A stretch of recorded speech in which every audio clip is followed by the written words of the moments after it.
Baik, perkenalkan nama saya Mario Alberto Villanfoe dengan NIM 23100-253. Di sini saya akan membuat rangkuman materi budaya lahan kering kepulauan dan pariwisata mulai dari pokok pembahasan pertama sampai yang terakhir.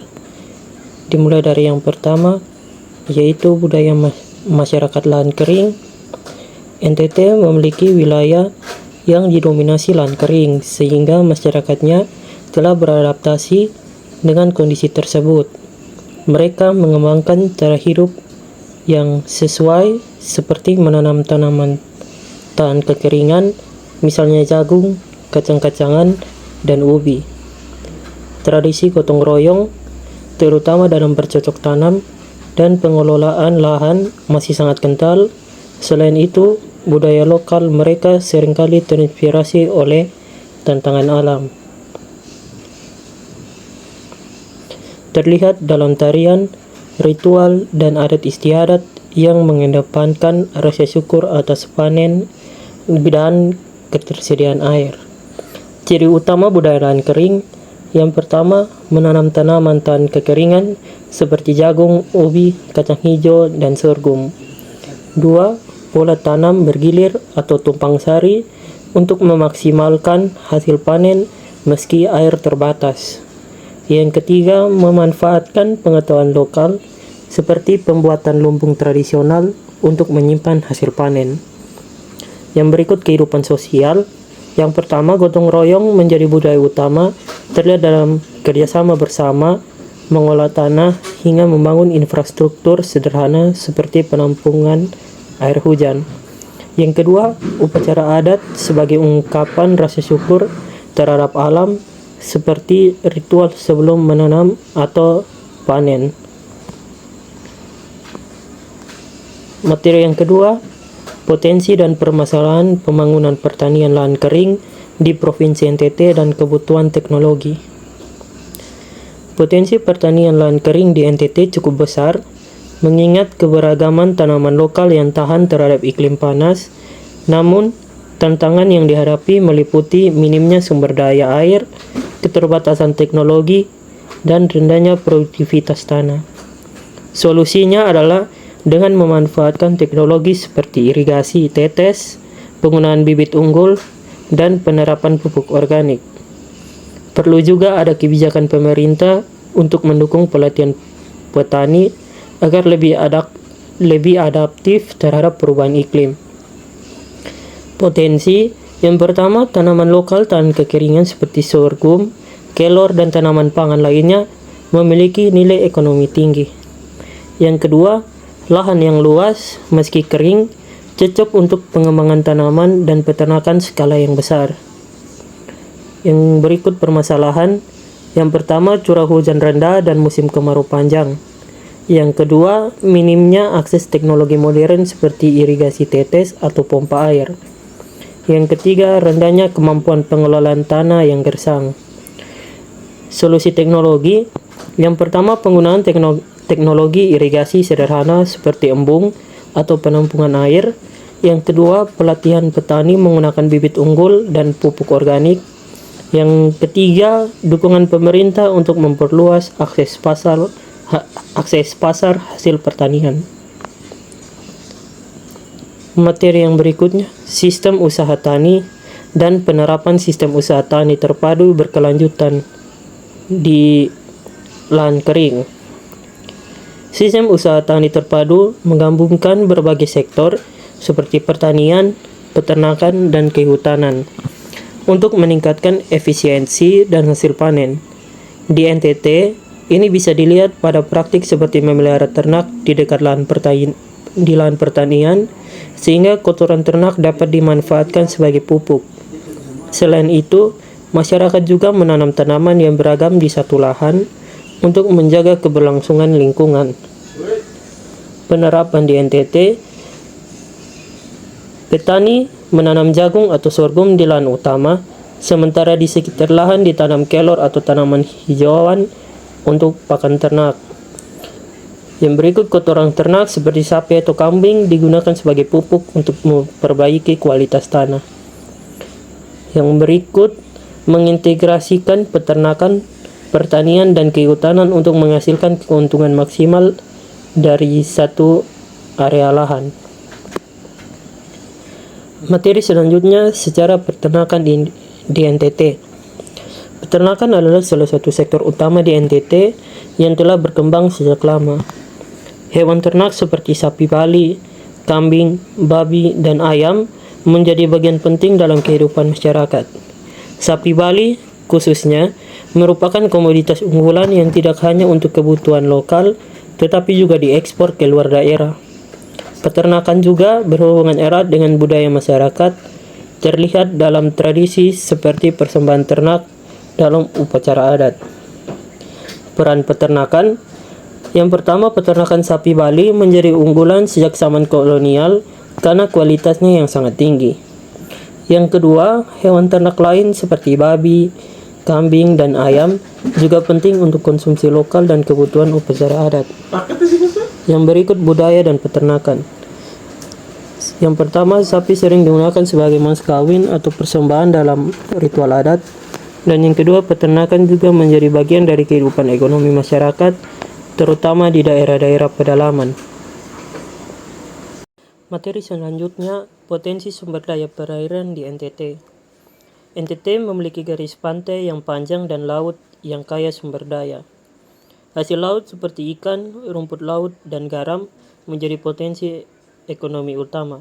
Selain itu, perairan NTT juga cocok untuk budidaya ikan dan udang.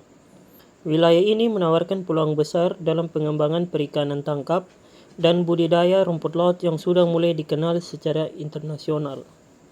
Kekayaan laut. Yang pertama, perairan NTT kaya akan ikan tuna, cakalang, dan berbagai jenis ikan lainnya. Yang kedua, budidaya rumput laut juga berkembang pesat sebagai salah satu komoditas ekspor unggulan. Peluang bisnis. Yang pertama, pengelolaan hasil laut seperti ikan kering dan garam. Dan yang kedua, pariwisata bahari seperti snorkeling, diving, dan wisata pantai menarik wisatawan lokal dan mancanegara. Materi selanjutnya, karakteristik masyarakat pesisir di NTT. Sebagian besar masyarakat pesisir di NTT bekerja sebagai nelayan. Mereka memiliki pengetahuan tradisional yang diwariskan turun-temurun dalam mengelola laut dan hasilnya. Kehidupan mereka sangat bergantung pada laut, tetapi juga menghadapi tantangan seperti perubahan iklim dan overfishing. Hubungan spiritual dengan laut sering ditunjukkan melalui ritual adat yang meminta pelindungan atau hasil tangkapan yang melimpah.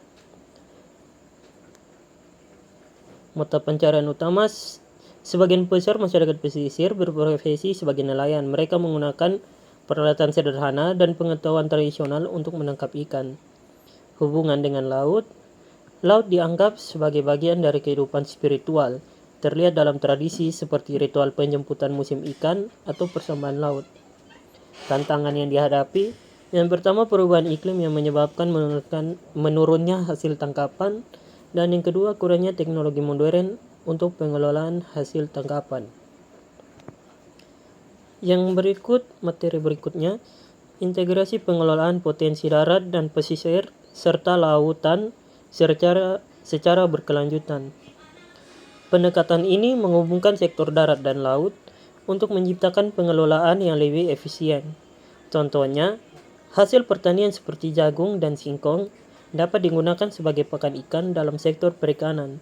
Sebaliknya, hasil laut seperti ikan kecil dapat diolah menjadi pupuk organik untuk meningkatkan kualitas tanah pertanian.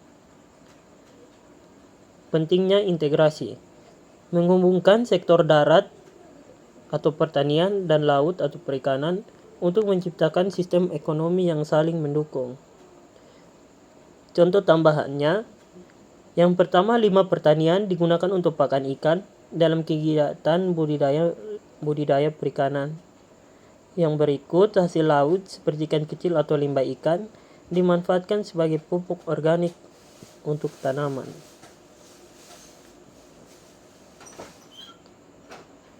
Materi selanjutnya, peluang bisnis pertanian lahan kering, pariwisata, dan sumber daya perairan.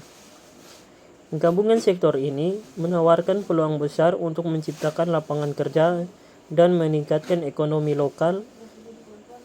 Misalnya pengembangan agrowisata di lahan kering, wisata bahari di pantai, dan pemasaran produk khas seperti garam dan ikan kering.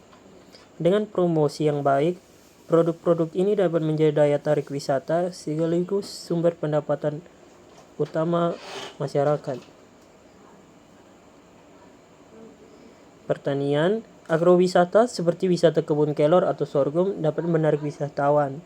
Sedangkan pariwisata, yang pertama wisata bahari seperti snorkeling di perairan Pulau Komodo, dan juga produk olahan lokal seperti ikan asin dan garam dapat menjadi oleh-oleh khas. Materi yang selanjutnya, pariwisata selayang pandang.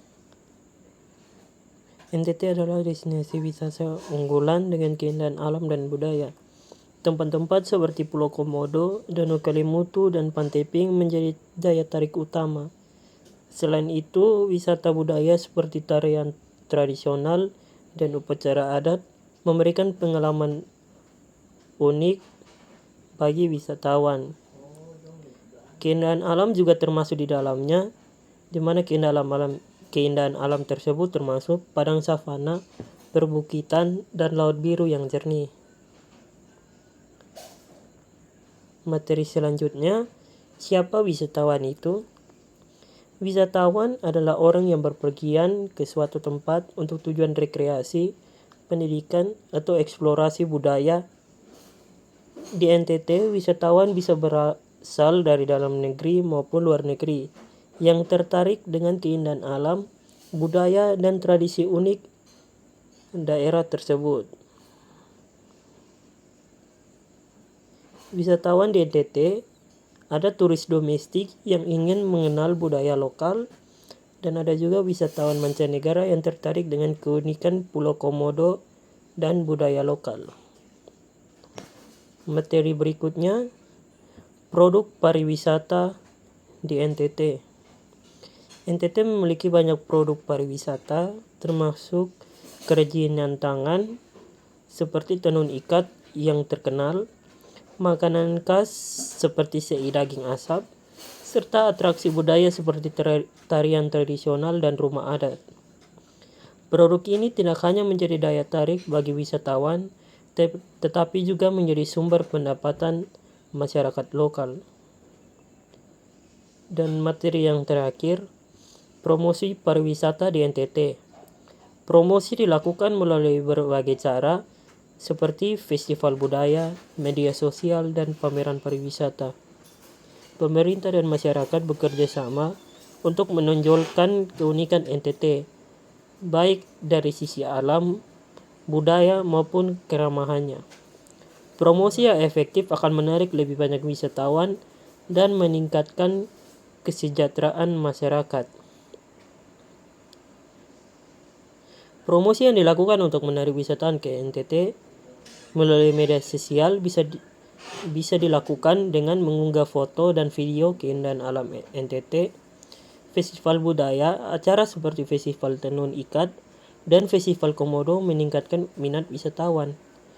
Dan yang terakhir, melalui kolaborasi, kerjasama dengan agen perjalanan dan pemerintah pusat untuk memperluas akses wisata ke NTT.